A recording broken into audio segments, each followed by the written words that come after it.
Hello friends, नमस्कार। Class 12 chapter 2 electrostatic potential and capacitance के एक और सेशन में आप सबका स्वागत है। और या तो ऐसा बोले कि कैपेसिटर्स के फर्स्ट सेशन में आप सबका स्वागत है। आज से हम शुरू करने जा रहे हैं कैपेसिटर। ओके, ये बहुत इम्पोर्टेंट यूनिट है और बहुत अच्छा यूनिट है, तो कृपया इसे बहुत ध्यान से पढ़ें और line by line, step by step जैसे हम बोलेंगे वैसे ही अगर आप प्रिपेयर करोगे then definitely you will get clear about the all concept of the capacitor. Okay, तो आइए शुरू करते हैं। कैपेसिटर आप लोगों ने सुना तो होगा ऐसा कैपेसिटर। फॉर एग्जांपल हमारा फैन खराब हो गया, फैन तो इलेक्ट्रिशियन को बुलाया तो वो बोलेगा क्या कैपेसिटर खराब हो चुका है उसमें है, ठीक है ना। तो कैपेसिटर वहां पर यूज होता है। बेसिकली क्या है कैपेसिटर? ओके, मैं यहाँ पे लिखता हूँ, it is component of circuit. किसी भी सर्किट में एक कंपोनेंट की तरह हम इसको यूज कर सकते हैं। It is a component of circuit used to store a charge। क्या स्टोर करने के लिए? पहले तो ऐसा हम बोलेंगे कि ये किसके लिए यूज होता है? स्टोरिंग के लिए, मतलब कि स्टोर किसी को करना है, किस स्पेशली किसको करना है? चार्ज। ओके, या तो हम ऐसा बोले कि electrical energy. Electrical energy capacitor क्या करता है? इलेक्ट्रिकल एनर्जी को स्टोर करता है। ओके, तो एक बात आपको क्लियर हो गई कि कैपेसिटर का यूज हम किस लिए करते हैं? हम चार्ज को स्टोर करने के लिए, या तो इलेक्ट्रिकल एनर्जी को स्टोर करने के लिए। बाद में उस कैपेसिटर को हम चार्ज करके अपने साथ लेके कहीं भी घूम सकते हैं, तो इसका मतलब हम एनर्जी साथ लेके घूम रहे हैं, ठीक है ना। वो कैसे स्टोर करता है? कैपेसिटर्स स्टोर electrical energy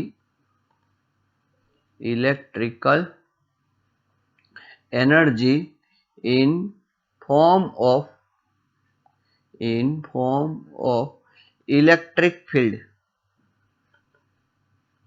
ये बहुत अच्छा पॉइंट है बच्चों, 1 मार्क्स के लिए यूज होता है कि कैपेसिटर में जो इलेक्ट्रिकल एनर्जी यूज होती है, ठीक है ना, वो किस फॉर्म में यूज होती है, तो मतलब कि किस फॉर्म में स्टोर होती है, तो वो इलेक्ट्रिक फील्ड के फॉर्म में स्टोर होती है। देखिए क्या होता है कि ये कैपेसिटर क्या है? इट इज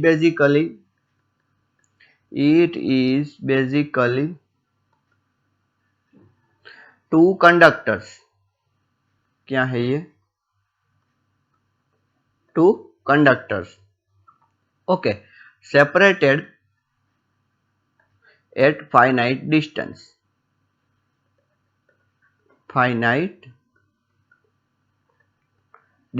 चलो इतना समझ में आ गया। कैपेसिटर क्या करता है? स्टोर करता है किसको? चार्ज को, या तो बोल सकते हैं इलेक्ट्रिकल एनर्जी को। किस फॉर्म में स्टोर करता है? इलेक्ट्रिक फील्ड के फॉर्म में। ओके, और उसमें कैपेसिटर में होता क्या है? 2 कंडक्टर होते हैं। देखिए कि मैं ये कंडक्टर ऐसा ले लूं, ये है कंडक्टर नंबर 1 और ये है दूसरा कंडक्टर, ये है कंडक्टर नंबर 2, ठीक है। कंडक्टर 1 के ऊपर कैसा चार्ज है? पॉजिटिव, और कंडक्टर 2 के ऊपर कैसा चार्ज है? नेगेटिव, ठीक है ना। ये है, क्या हम बोल सकते हैं इसको? प्लस क्यू, और ये क्या है? Minus Q. तो इसके बीच में जो देखिए ये इलेक्ट्रिक फील्ड आया ना, ये है इलेक्ट्रिक फील्ड, तो ये इस फॉर्म में स्टोर हो सकती है बच्चों, ठीक है ना। मैं आपको कुछ कॉम्बिनेशन दिखाता हूँ, उसमें से अच्छा कॉम्बिनेशन कौन सा है कैपेसिटर का? देखिए, अगर मैं हम ऐसा सोचे कि एक कंडक्टर कुछ इस तरह है,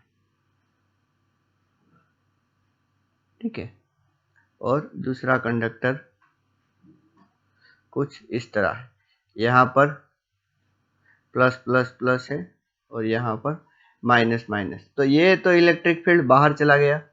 कितना इलेक्ट्रिक फील्ड सिर्फ आया? इतना, ठीक है।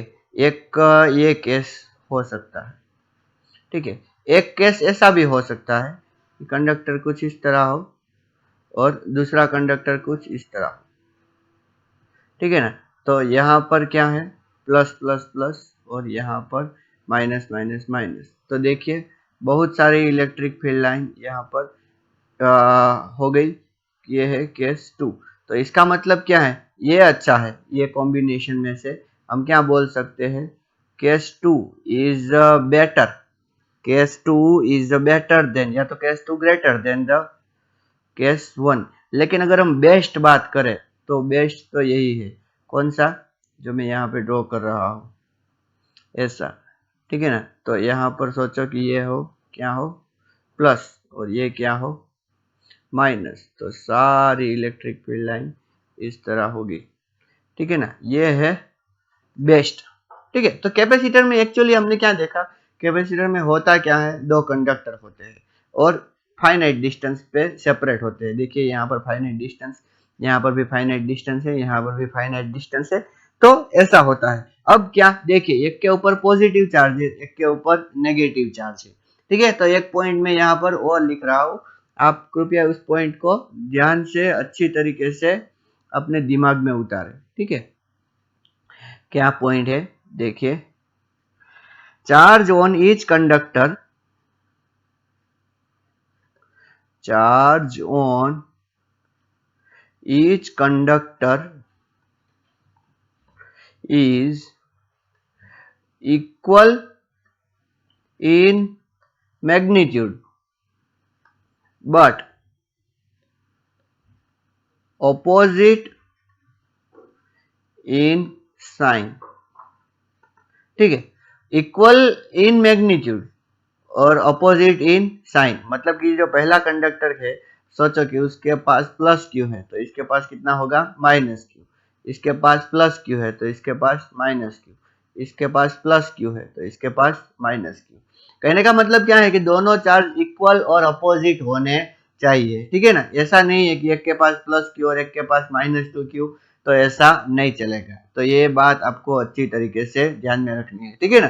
कैपेसिटर के कुछ बेसिक पॉइंट है। तो अच्छा, हम अगर सोचे कि क्यू टोटल की अगर हम बात करें, क्यू टोटल, तो पहला कितना है, क्यू प्लस, दूसरा कितना है, माइनस क्यू, तो कितना है, 0 कूलम। तो इसका मतलब क्या है, therefore total charge on capacitor is 0, ठीक है। टोटल चार्ज कितना होता है, 0 होता है। आप बोलोगे सर, आप तो बोल रहे थे कि ये चार्ज स्टोर करता है, और यहाँ पर टोटल चार्ज कितना है, 0। लेकिन हम क्या कंसीडर करेंगे कॉमनली, देखिए अच्छी तरीके से आपको देखना है। चलो इतना तो पता चल गया, दो कंडक्टर होते हैं, एक के ऊपर पॉजिटिव दूसरे के ऊपर नेगेटिव, ठीक है, इक्वल और अपोजिट, टोटल चार्ज कितना होता है, 0। But we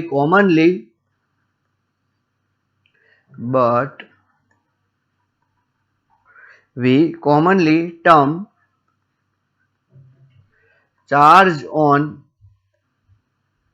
positive conductor, charge on positive conductor as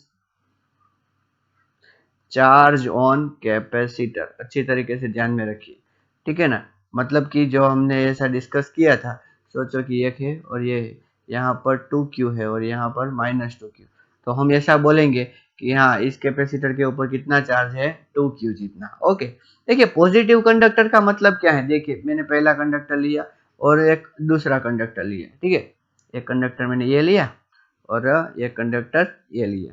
इसको हमने क्या किया, बैटरी के साथ कनेक्ट कर दिया। बैटरी का ये पॉजिटिव टर्मिनल होता है बच्चों, और ये क्या होता है, नेगेटिव। इसके बारे में हम थर्ड चैप्टर में डिटेल में पढ़ेंगे, बैटरी के बारे में। हालांकि बैटरी और कैपेसिटर एक ही मतलब कि काम करते हैं, एनर्जी स्टोर करने का। बैटरी केमिकल एनर्जी के फॉर्म में एनर्जी स्टोर करती है और ये इलेक्ट्रिक फील्ड के फॉर्म में स्टोर करता है, ठीक है ना। इतना डिफरेंस है। तो ये कंडक्टर नंबर 1 है और ये है कंडक्टर नंबर 2।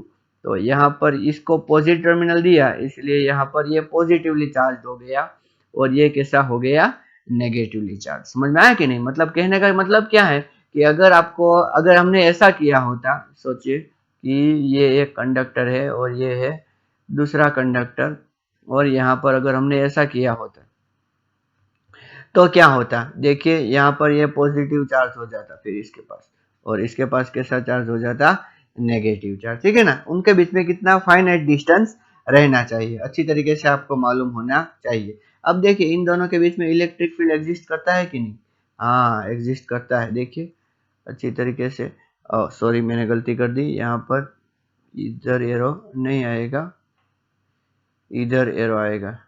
तो ये इलेक्ट्रिक फील्ड एग्जिस्ट करता है कि नहीं, तो इलेक्ट्रिक फील्ड की वजह से क्या होगा, इसके बीच में पोटेंशियल डिफरेंस भी एग्जिस्ट करेगा।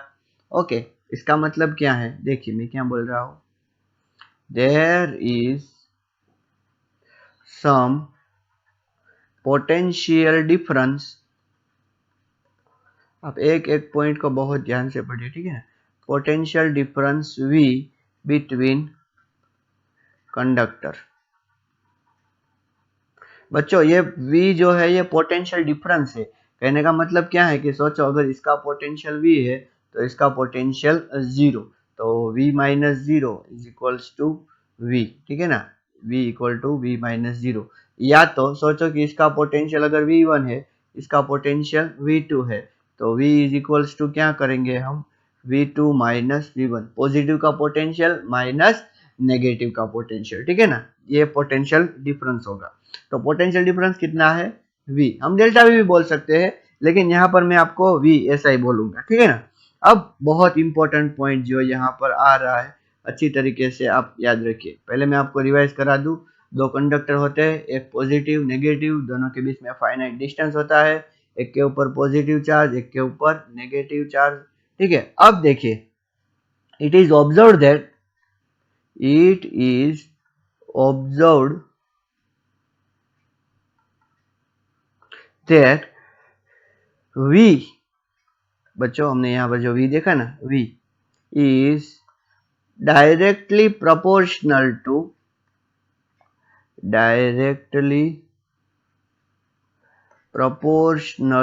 to charge stored on capacitor, charge stored on capacitor.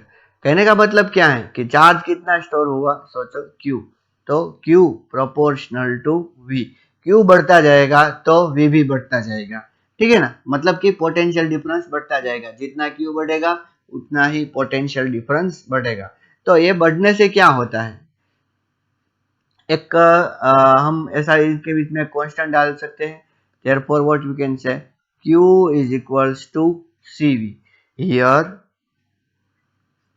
C, ये जो कांस्टेंट है ना, C is constant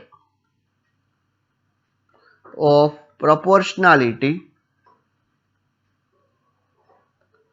here C is constant of proportionality and also known as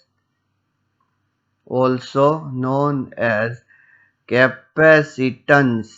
क्या बोल सकते हैं हम उसको बच्चों, capacitance of given capacitor. Given capacitor का मतलब ये जो दो कंडक्टर लिए ना, उसकी जो सिस्टम है उसको हम कैपेसिटर बोलते हैं। तो इसका मतलब कि ये जो C है ये क्या है, capacitance of the capacitor. C is equals to क्या हो गया, Q अपॉन V। ये थंब रूल है, ये बहुत बेसिक फॉर्मूला है, हमेशा आप इस फॉर्मूला को याद रखिए। Q क्या है, Q है चार्ज स्टोर्ड, ठीक है, और V क्या है, V है पोटेंशियल डिफरेंस। बच्चों ये पोटेंशियल नहीं है किसी प्लेट का, ये है पोटेंशियल डिफरेंस। इसको अच्छी तरीके से आप दिमाग में बैठा लीजिए, ठीक है ना, ये आपको भूलना नहीं है। C इज इक्वल्स टू क्या है, Q अपॉन V, और ये C क्या है जो हम आगे बढ़ने जा रहे हैं, वही ये है कैपेसिटेंस, ठीक है। कहने का मतलब क्या है कि अगर हम ऐसा सोचे कि more the value of C, more the value of C, more the capacity to store the charge, more the capacity to store the charge, जितना सी की वैल्यू ज्यादा होगी उतना ही कैपेसिटेंस मतलब कि उसकी चार्ज स्टोर करने की कैपेसिटी ज्यादा होगी। ठीक है ना। आइए हम उसके एसआई यूनिट की बात करें। एसआई यूनिट क्या है? तो एसआई यूनिट देखिए, C is equal to Q upon V है, तो इसका मतलब क्यू का मतलब क्या है? कूलोम्ब, कूलोम्ब पर वोल्ट, ऐसा बोल सकते हैं। ठीक है ना। कूलोम्ब को क्या लिखेंगे? C, और वोल्ट को क्या लिखेंगे? V। ठीक है ना। और एक नया यूनिट है F, उसको बोलते हैं फेराड। क्या बोलते हैं? Farad, in the honour of the great scientist Michael Faraday. ठीक है ना। कैपेसिटेंस का यूनिट क्या है? फेराड। ठीक है ना। 1 farad is very large unit. 1 farad हम आगे देखेंगे, जब पैरेलल प्लेट कैपेसिटर पढ़ेंगे ना बच्चों, उस टाइम पर हम देखेंगे कि 1 फेराड कितना लार्ज यूनिट है। 1 farad is very large unit. Okay, तो क्या होता है? therefore commonly microfarad, nanofarad, picofarad, this type of capacitance मतलब कि इतनी कैपेसिटी के कैपेसिटर यूज होते हैं। कॉमनली माइक्रोफेराड, नैनोफेराड, पिकोफेराड कैपेसिटेंस और कैपेसिटर्स आर यूज्ड। ठीक है ना। अच्छी तरीके से आपको पता होना चाहिए बच्चों 1 फेराड का मतलब क्या होता है। ठीक है ना। If we store charge 1 coulomb on capacitor, कितना चार्ज हमने स्टोर किया?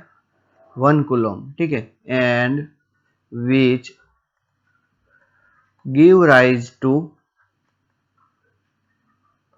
potential difference of 1 volt between conductors। Okay, हमने कितना कूलम्ब चार्ज स्टोर किया बच्चों? 1 कूलम्ब, और जिसकी वजह से पोटेंशियल डिफरेंस कितना आया? 1 वोल्ट। ठीक है ना। Then we can say that, then we can say that capacitance of the capacitor, capacitance of capacitor is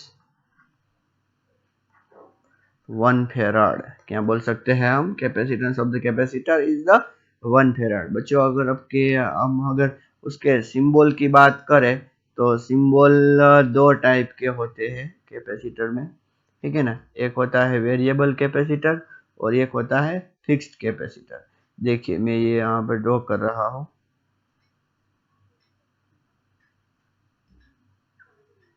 ऐसा। ठीक है ना। ऐसा भी हो सकता है, या तो दोनों लाइन इक्वल लेंथ की होनी चाहिए। अगर वेरिएबल लेंथ हुई तो वो बैटरी बन जाएगी। इसको बोलेंगे, क्या बोलेंगे बच्चों? इसको बोलेंगे फिक्स्ड कैपेसिटर। क्या बोलेंगे? फिक्स्ड कैपेसिटर, मतलब कि इसकी कैपेसिटेंस की वैल्यू चेंज नहीं होगी। और इसको क्या बोलेंगे? वेरिएबल कैपेसिटेंस, वेरिएबल कैपेसिटर, मतलब कि इसके कैपेसिटेंस की वैल्यू चेंज होगी। बच्चों ये कैपेसिटेंस की वैल्यू जो है ये किस चीज पे डिपेंड करती है? देखो हमारे पास फॉर्मूला क्या है? हमारे पास फॉर्मूला है C is equals to Q upon V. ठीक है ना। लेकिन आप बिल्कुल ही मत ऐसा सोचना कि C है जो Q और V पे डिपेंड करता है। ठीक है ना। C does not depend on, C does not depend on Q and V। नहीं तो वो Q पे डिपेंड करता है और ना ही V पे डिपेंड करता है। ठीक है ना। अच्छी तरीके से दिमाग में भर लीजिए। ठीक है ना। बहुत बार बच्चे कंफ्यूज हो जाते हैं कि C is equal to Q upon V है तो इसका मतलब ये है कि ये Q और V पे डिपेंड करता है। No. Okay, C depends on, C depends on पहला geometry, geometry of capacitor. Okay, आगे हम तरह तरह के शेप के कैपेसिटर डिस्क्राइब करने वाले हैं, तब आपको पता चलेगा। पहला किस पे डिपेंड करेगा, ज्योमेट्री ऑफ द कैपेसिटर, और मीडियम बिटवीन कंडक्टर्स किस पे डिपेंड करेगा बच्चों, मीडियम बिटवीन कंडक्टर्स। ये दो चीज पे डिपेंड करता है कैपेसिटेंस, ज्योमेट्री और मीडियम, ठीक है ना। अभी हम मीडियम की कुछ बात करते हैं कि मीडियम पे वो कैसे डिपेंड करता है। तो उसके पहले मैं यहाँ पर दो टर्म आपको आपके साथ डिस्कस करना चाहूँगा। उसमें जो पहली टर्म जो है जिसको मैं डिस्कस करना चाहूँगा वो है डाई इलेक्ट्रिक ब्रेकडाउन। कौन सी टर्म है बच्चों, डाई इलेक्ट्रिक ब्रेकडाउन, ठीक है। ये एक प्रोसेस है, क्या है कि जब इलेक्ट्रिक फील्ड इंक्रीज होता है ना, when electric field between conductors increases, okay. अब इलेक्ट्रिक फील्ड इंक्रीज होगा तो क्या होगा कि आउटर मोस्ट शेल के जो इलेक्ट्रॉन होंगे तो वो क्या होंगे कि बाहर निकल सकते हैं। ऐसा कि when electric field between conductor increases it will try to it will try to ionize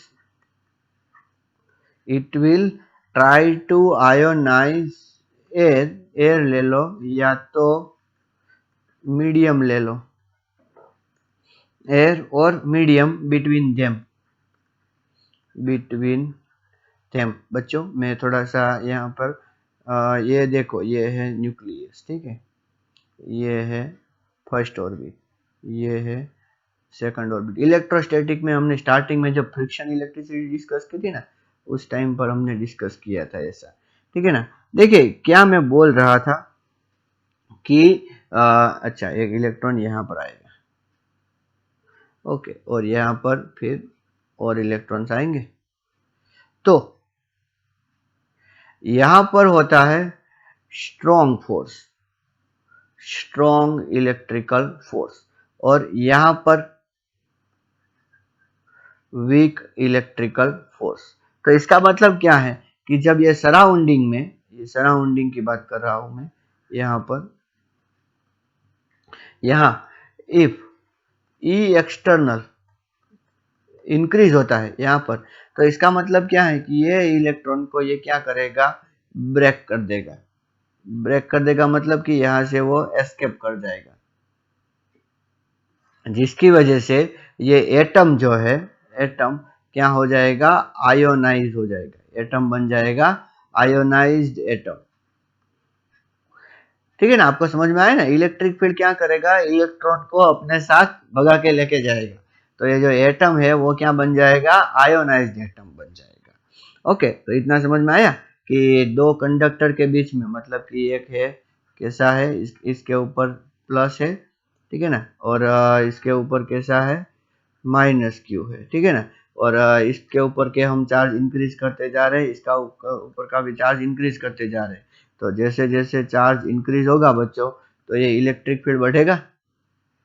समझ में आया कि नहीं, जैसे जैसे चार्ज इंक्रीज होगा ये इलेक्ट्रिक फील्ड बढ़ेगा, और ये इलेक्ट्रिक फील्ड बढ़ेगा तो इसको, इससे क्या होगा, आयोनाइज द मीडियम, मीडियम को क्या कर देगा, ionise, okay.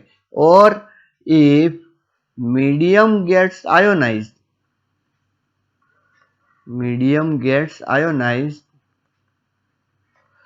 it gives a way to electron to, वो इलेक्ट्रॉन को एक वे दे देगा, कहां से कहां जाने का, to go from positive conductor to negative conductor, ठीक है ना। जिसकी वजह से क्या होगा, देखिए इसके ऊपर कैसा चार्ज है, प्लस क्यू, इसके ऊपर कैसा चार्ज है, माइनस क्यू। हमने अगर इन दोनों को कनेक्ट कर दिया, सोचो कि कंडक्टिंग वायर से, तो क्या होगा कि ये जो प्लस क्यू है और ये जो माइनस क्यू है, ये जो सारे इलेक्ट्रॉन्स है, ठीक है ना, all excess electron, all excess electron यहाँ चले आएंगे, जिसकी वजह से क्या हो जाएगा, ये भी हो जाएगा न्यूट्रल और ये भी क्या हो जाएगा न्यूट्रल। तो प्रॉब्लम हो गया ना कि हमने जो चार्ज स्टोर किया था उसके बीच में जो पोटेंशियल डिफरेंस क्रिएट किया था, ठीक है ना, जिसका हम आगे यूज करने वाले थे, लेकिन वो तो क्या हो गया, न्यूट्रल हो गया। Okay, this process of leaking of charge, leak ही होगी ना कंडक्टर से, leaking of charge from conductor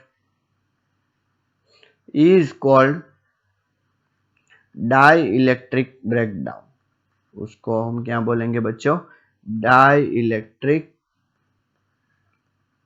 breakdown. ठीक है, समझ में आ गया आपको, एक कंडक्टर है दूसरा कंडक्टर है, ठीक है ना, अभी वो एक दूसरे के साथ कनेक्ट नहीं है, लेकिन यहाँ पर बहुत ज्यादा इलेक्ट्रिक फील्ड हो गया, जिसकी वजह से एयर आयोनाइज हो गई। तो एयर आयोनाइज की वजह से इजीली ये इलेक्ट्रॉन इसमें से यहाँ जा सकते हैं, और ये क्या हो जाएगा, जीरो हो जाएगा, और ये भी क्या हो जाएगा, जीरो। ठीक है, तो इस प्रोसेस को हम क्या बोलते हैं, डाई इलेक्ट्रिक ब्रेकडाउन।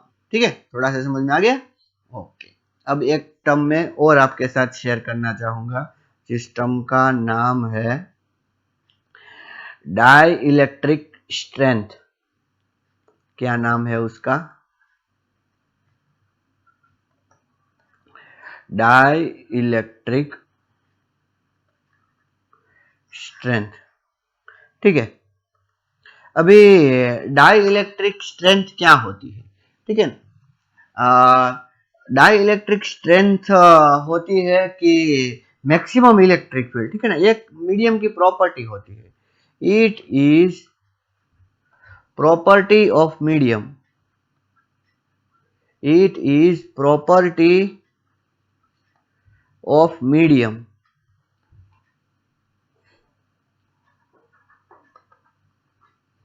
ये मीडियम की प्रॉपर्टी होती है। ठीक है ना, ओके, मतलब कि मीडियम की प्रॉपर्टी होती है, इसका मतलब क्या है कि मीडियम अपने आप को कितना क्या इंसुलेटिंग रख पाता है अपने आप को। मतलब क्या, देखिए, maximum electric field value, maximum electric field value, maximum electric field value up to which medium between conductors, medium between conductors maintain its insulating property, maintain its insulating property. Insulating property का मतलब क्या है कि वो अपने आप को ionise नहीं होने देगा, ठीक है ना, मतलब कि अपने आप को बहुत कंट्रोल करके रख देगा।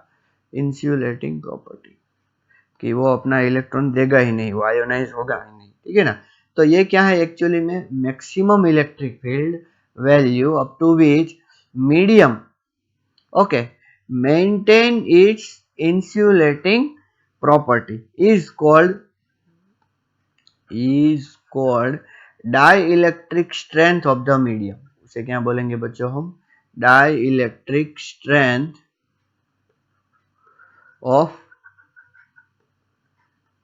medium।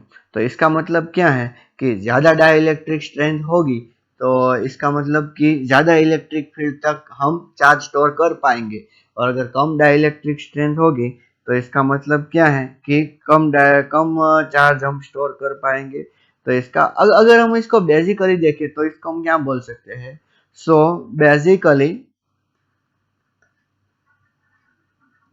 Dielectric strength, so basically dielectric strength is maximum value of electric field, Dmax। ठीक है ना, मतलब कि अगर कोई आपको बोले डाइलेक्ट्रिक स्ट्रेंथ का यूनिट क्या है, तो इसका यूनिट हो सकता है क्या, वोल्ट पर मीटर। ठीक है ना, डिफरेंट डिफरेंट मीडियम की डाइलेक्ट्रिक स्ट्रेंथ होती है, वो भी डिफरेंट डिफरेंट होती है। ठीक है ना, मैं यहाँ पर आपको कुछ डाइलेक्ट्रिक स्ट्रेंथ की मैं जो वैल्यू है वो मैं आपको देना चाहूँगा कि ये मीडियम है वो इतनी डाइलेक्ट्रिक स्ट्रेंथ तक अपने आप को बांधे रखता है, ठीक है ना। तो डाइलेक्ट्रिक स्ट्रेंथ की वैल्यू यहाँ पर हम लिखेंगे, तो वो डिफरेंट डिफरेंट मीडियम की डिफरेंट डिफरेंट होती है। ओके, और अच्छा, उसको हम डाइलेक्ट्रिक कांस्टेंट भी बोलेंगे कि मतलब कि उसको डाइलेक्ट्रिक कांस्टेंट से भी हम रिलेट करेंगे, ठीक है। और डिफरेंट डिफरेंट मटेरियल के डिफरेंट डिफरेंट होते हैं।